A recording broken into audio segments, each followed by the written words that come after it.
34. God willing, I'll have 25 years and about 100 and some days. But this is a consequence of my drinking. I drank for 31 years. I'm what the book describes as a real alcoholic. And everything in the book applies to me. Alcohol really became my guide. Alcoholism drove me into a room in the back of a house with a family where I didn't even associate with my family. I went to this room and I drank by myself because I never knew what was going to happen. So to keep me from getting in trouble, I would drink in this room. And one of the images that sticks in my mind, even to this day, is me being insanely drunk, laying on a mattress on the floor in this room, on a nasty sheet, and my 8-year-old son trying to feed me a sandwich, and he had a face towel trying to wash my face. Mm-hmm. This 8-year-old kid was trying to save his father. Mm-hmm. I'll never forget that. I remember waking up and seeing this little kid trying to save me. And to be in that condition, to where your child is trying to save you, is an image I'll never forget. My son is 36 now. Let me back up and tell you what my life was like and what happened and how I got to what I just described. I'm a native of Los Angeles. I lived here, I'll be 69 years old before I become 25 years of sobriety. I was here before the Harbor Freeway wasn't here. There wasn't no Santa Monica Freeway. None of that was here. I rode my bike on the dirt piles when they were making the freeways. I remember going on Sunday drives here to orange groves and buying fruit out of fruit stands. And the whole family would go on a ride after church, and we go not too far from Compton was like a big orange grove. It wasn't no houses there. I remember LA when it was like that. The neighborhood I lived in,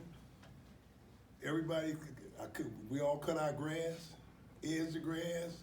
If you step on a neighbor's grass, you got your behind whooped. If you did something wrong in my neighborhood, and your parents found out before you got home, you were in serious trouble. And every other week, all the little boys in the neighborhood was lined up in the barber shop. We all got our haircuts on every other Saturday, and but somehow I became alcoholic. My father was in a criminal, and he was a drug dealer and a pimp, and my mother was a hairdresser. And my father got caught smuggling drugs over the Mexican border in 1955. And my father got life. And because his wife had 5 kids, so he copped to the beef so that she could go home and raise his kids.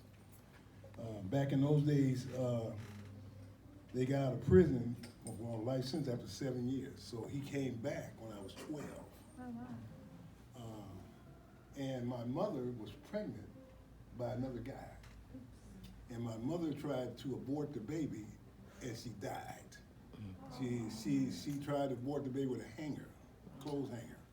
She hemorrhaged, and I found my mother at the age of 12, sitting on a toilet with blood all in front of her dead. 1 year later, same month, my father was murdered by contract, and I was the only witness to the murder. So by the time I'm at 13, I don't have no parents. And I'm terrified that they're gonna take me. We had orphanage then, it wasn't no foster care, it was orphanage. And I was terrified that somebody's gonna come and take me and put me in an orphanage. And I remember going into a room once he died. He died on my living room floor.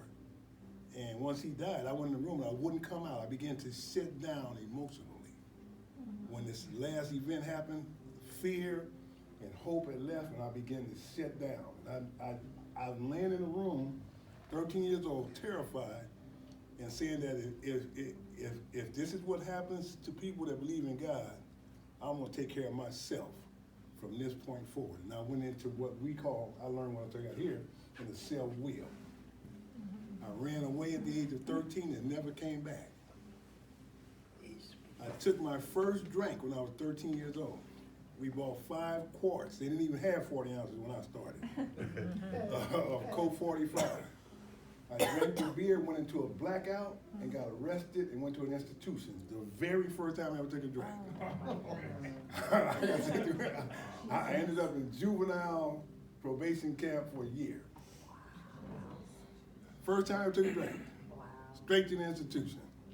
Now, a normal person that takes a drink and gets sent to an institution would probably never drink again. But as soon as they let me out, I went right back to the same place and continued to drink like I'm talking about. I have never, ever drank socially. I drank to get drunk. And I drank for the effect. And I continued to drink for those 31 years. The book talks about it. An alcoholic is an interesting animal because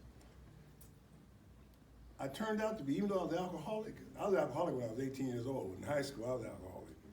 But I learned how to draw, and I became an architect. So I'm an alcoholic architect. And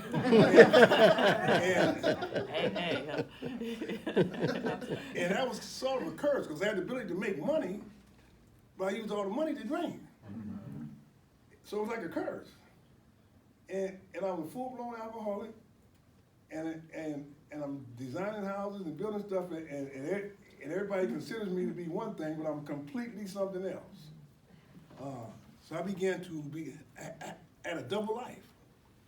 So I'd be on Wilshire and clubs for happy hours and lunch and stuff, and at night I'd be in an alley somewhere drinking with crazy people.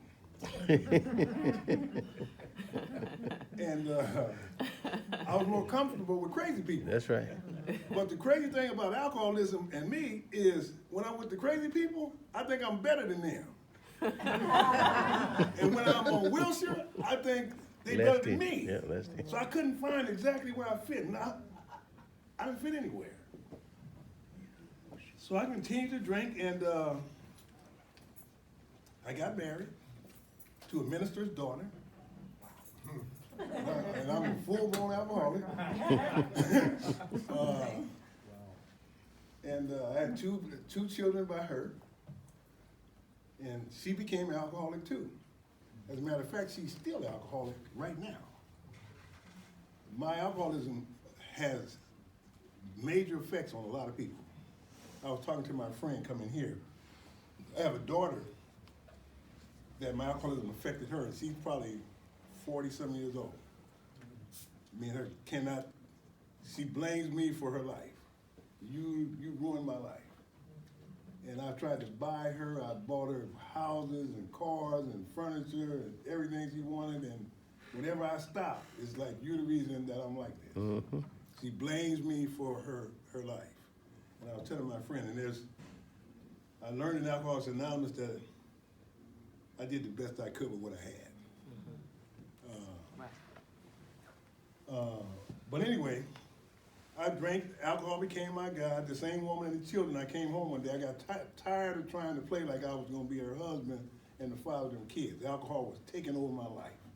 I couldn't do it, so I told them they could leave. and within 30 minutes, they had their stuff and it was gone. they got their stuff and left. And I began to drink like I wanted to. I had just got paid. I was working on the second level roadway at LAX. They were building the roadway for the '84 Olympics, and I was working on the roadway. And I had a 2-week paycheck, which was some thousands. And I began to drink, and I ended up drinking night train wine. Oh, God. I kept going back. When I got through, I had a trash can full of Short Dog bottles. I don't know why I kept drinking Short Dogs. I guess I was trying to control and enjoy. When I ended up, I was staying in like an 80-unit building on 4th and Virgil, if you know where Virgil is. It's in the middle of Wilshire District. Because I'm still trying to hide. I don't want nobody to know I'm really an alcoholic. So anyway, I'm drinking all this wine. I go to DT's. And I'm yelling at 3 in the morning, call the police. They're trying to kill me. I'm screaming and yelling in this building, but nobody called the police.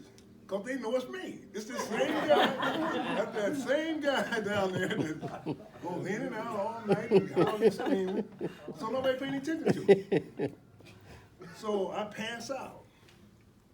I think I'm about to have a heart attack. I'm so excited, but that alcohol and DT's had me thinking I'm really finna get killed. So I pass out. When I wake up, I want to smoke a cigarette. I go to the stove to light the cigarette. I ain't even got a lighter, and the gas is off. So I'm standing there, the gas is off, and all of a sudden the lights go off. They didn't cut my gas off, my lights off. So the sun comes up, so I'm going to the refrigerator to get something to eat. And nothing's in my refrigerator but an onion and a bottle of ketchup. And I was so hungry.